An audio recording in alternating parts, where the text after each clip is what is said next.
I don't. Okay, let me double check myself this time.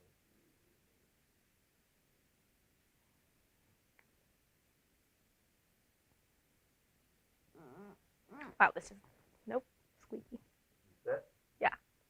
I got a fairly shallow depth of field, so I'm trying to make sure I get it right. Okay. Okay, we are rolling. Action. Tell me a little bit about yourself. What's your background? So my name is Liv, and I'm the entertainment editor for Vice News. My background is kind of interesting. I really grew up in the tri-state area, so these are my stomping grounds. They've always have been. And I went to school in New Jersey. My whole entire family was in New York, and I commuted for a few years before I just moved in with my mom in Queens. I went to school down in North Carolina at High Point. I did my undergrad. I did computer science and journalism, actually, which is interesting. Didn't really, just two things that called to me, didn't really plan. I didn't know what I was going to do with it. I stayed for my master's, and I came back to New York. I started as just a content writer for Vice, so I did a couple of pieces with my opinions about the television shows and film and stuff.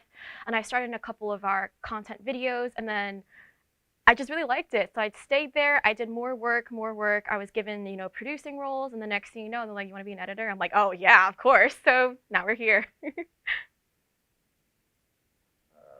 What is the organization you work with, and what do they do? So I actually officially work for Vice Media. Vice as a whole is called Vice Media. We have a lot of different subsidiaries. We are first and foremost a digital media broadcasting company. So, and including that, we have a bunch of sub network magazines, etc. So we have Vice News for news, Motherboard, which is our technology department. We have ID, which is our fashion department, and we even recently acquired Refinery 29, which is like a women's lifestyle and culture kind of an aspect. So anything at all involving culture, news, television, movies, like anything you could possibly think of to create media content from, we pretty much have a hand in it. And we even have a contract with HBO to have Viceland, which is like our small segment of TV broadcasting news, and you might have seen it. We have a couple of shows with Snoop Dogg and like 2 Chainz where they just go around like learning new things. It's pretty great. So it's pretty large at this point. How would you compare Vice to other sources of entertainment? Ooh, okay. So this is exactly why I love Vice. I would see it as a second or third connection on LinkedIn. Now let me explain that. You, the person, if you're looking at the news, you know what's going on. You have a rough idea of like, okay, this is kind of happening. That's your second connection. Or that's like, let me rephrase, that's your first connection. Vice is that second and third, where we take that story, presuming you already know the general basis of what's going on, take it one step further. So one of the things that we did, for instance, if there was war going on in Syria, you know about it, you know about the refugee crisis. We sent journalists there to follow the life of a 13-year-old boy. That's what I mean, where we won't give you a lot of details. We just like, it's kind of meant for people who generally watch the news already, but we will take it that one step further and dive into it to find the more interesting human angle to it. Because when you watch the news, it gets dry sometimes, and we really pride ourselves on having this like this very edgy approach to journalism and stories that really engage human by really putting in emotions and fear and the thrill and generally the ecstasy of life into all of our content. Um, why did you decide to work with this organization? Well, as I mentioned previously, I was a journalism major in undergrad. So I did a lot of studying and shadowing and interning with, generic news stations, with like our local ABC affiliate, our Fox affiliates, just looking around. And what I come to realize was I was really bored very quickly with just generic news. And I remember reading, women's lifestyle magazines and stuff like that, and none of the content was interesting because it was the same everywhere until Vice, really. I stumbled upon it one day on my phone. I think it was a YouTube video that came up. And it was all of these really, really interesting content and stories taking a different angle to news stories I was privy to. So I wanted to do something like that. I wanted to do something that was push the boundaries, like really push the boundaries and sometimes make people uncomfortable with the topic that you talked about. Because that's where I feel like the most interesting part of life lays, is right at the border of what's socially acceptable and what is not. And Vice kind of drew me in. It was a chance to express my freedom. I didn't have to put on corporate attire like I did for my previous internships. I can just be who I wanted and run the stories that I wanted because I knew that there was people just like me who were interested in this type of content. That's kind of what drew me into the organization in the first place. What do you feel is the most important thing for viewers to know about your organization? We are not just a cookie cutter news station. That's the simplest thing. In a nutshell, what people should know about Vice is that we will go where they don't dare to. We will push the boundaries generally, and we'll do it with taste, with sophistication, and with our traditional signature Vice wit. Everything kind of has a sarcastic overtone towards it. We gear our content towards young adult and the next generation. It's not that we support anarchy, supposed to say, but we do try to cultivate that rebellious thought in the back of our heads to make people become free thinkers. And that's ultimately what we aim to do with our media content, is to engage people and to make you think. Thank you for talking to us today. Thank you. Hey, Coach? So I think you did a great job. It's obviously something that you're very interested in. Because of that, there are certain times where you can speed up how fast you're talking, just out of excitement. So just kind of be mindful of Okay. that. Okay? All right, so I want to rein you in a little bit. Mm-hmm. And here's what I mean, is your gestures are good, except they are built for a frame that is wider. Is this shoulder? Is this like? This is Okay. here. Cool. So there's a couple things that are happening, so to be specific, which is your elbow on the pad over here is making this Lean. come in at an odd angle, okay? Your other hand, which will be your right hand, is moving out of frame quite often. So just confine yourself a little bit to still being that way, but just within the area that we can see, Okay. okay? You're touching your face a lot, Okay. probably subconsciously, but you're kind of bringing yourself in, scratching, doing things like that. So kind of keep your hands free, but keep them within that frame. Okay. So for right now, just hold your hand up. I'll kind of give you a bit. That's as far as we can see. Okay? All right? Okay. So, and when you get energetic, slow down just a little bit. I know, I talk really fast all Okay. the time. All right, you all set? I'm going to check my focus again. Yeah.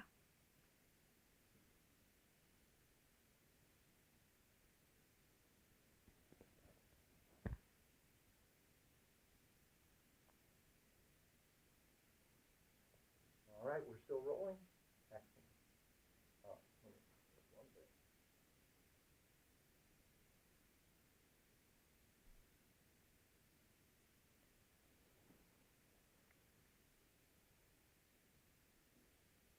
Okay.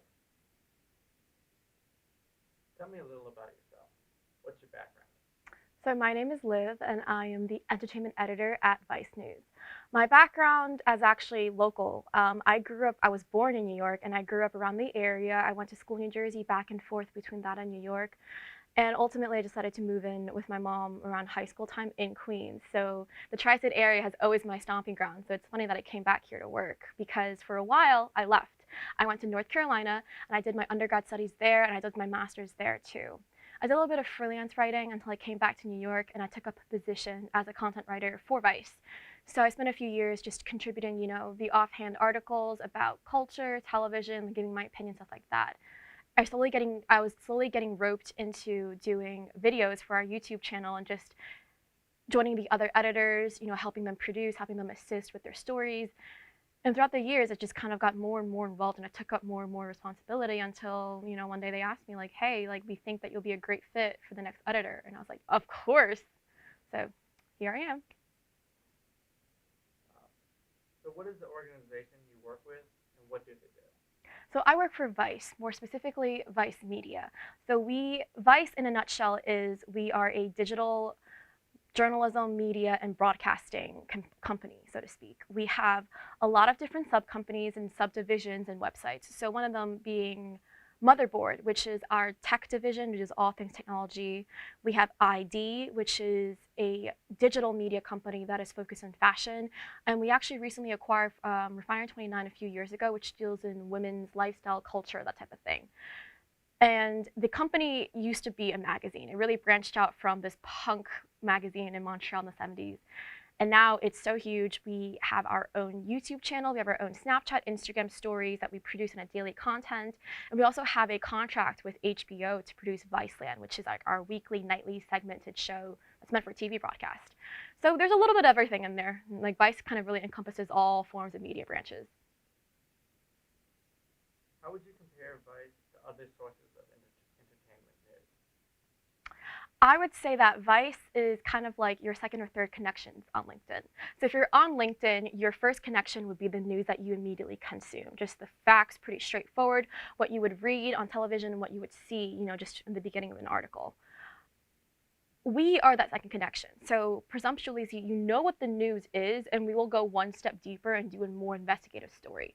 So a good example of that would be when the refugee crisis was really bad in Syria, most people covered the number of people that were fleeing, where they were going, and the war breakout. We did it one step deeper, where we just, no introduction, just went on a day of a life of a 13-year-old boy living in Syria and how his family was trying to flee. So that's what I mean when I say that we are that second to third connection on LinkedIn, where it works best if you have a general understanding of what the world is kind of like and what the general news is, and we will help you to get one step further by showing you insight from a different angle that you weren't expecting. Why did you decide to work with this organization? I wanted to work with Vice because I finally saw a place in which I could be free and produce the content that I wanted. So as I mentioned previously, I did journalism as a major in my undergrad. So I shadowed and interned and watched as all my friends went on to work for traditional news stations, or written publications, which was fine and it's great and we need that in our society. But I wasn't getting what I wanted when I looked at places like our typical Fox affiliate local stations, the ABC stations, and just general broadcast news in general. I thought about going into entertainment, but that didn't really call to me either. I like to inform, I like to write, but more so, I love the human element in the feature stories that I was reading. And I saw Vice actually in a YouTube video that came up on my phone, I think my freshman or sophomore year of college. And then I went on binge. It was like one of those like rabbit holes that you go on, and I spent all night just looking through all their videos, their content, their links to their social media, their website. And I realized this is it. Like this is the type of story that I want to do because it's daring and it's bold and it takes you to some uncomfortable limits, and they're not willing to back down from talking about topics that might be uncomfortable from some. And I mean like that's where I want to be. Like I want to be there. I want to be pushing the boundaries of media and what people can see and read. And now I'm here. What do you feel is the most important thing for viewers to know about your organization? To wrap up Vice in a nutshell, the two most critical things that you need to know is we're not your cookie cutter media company. And two, we will push you. If your mind is open, we will take you and expand your horizons on it.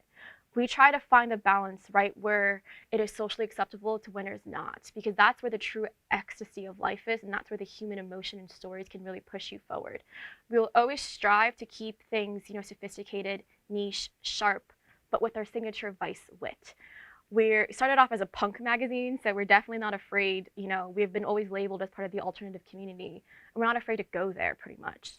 So for anyone that's wanting to get into know Vice or to read it, just let you know that whatever your previous conception of media is, we'll probably change it for you. Thank you for talking to us. Thank you.